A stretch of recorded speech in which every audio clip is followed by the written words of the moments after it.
A woman was on her way to work when she suddenly saw the figure of her son, who had been dead for 9 years. She couldn't believe her eyes. Someone looked exactly like her son. To make sure she wasn't seeing things, she honked her horn. The moment the boy turned around, the woman was stunned. Her son had disappeared when he was only 4 years old, and if he were still alive, he would be about the same age as the boy in front of her. She immediately abandoned her car and ran onto the bus, which was full of students. She silently stared at the boy. He even had the exact same scar near his eye. Vita followed the boy all the way to his school. At that moment, she became convinced this boy was her son who had gone missing and was presumed drowned 9 years ago. She quickly drove to her ex-husband's house to ask him about it. His current wife opened the door for Vita, but Vita ignored her and ran straight into the yard.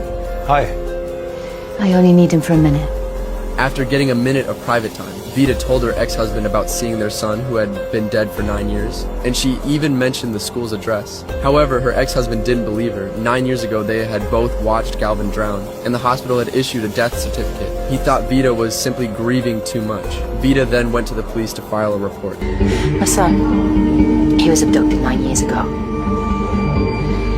I know where he is.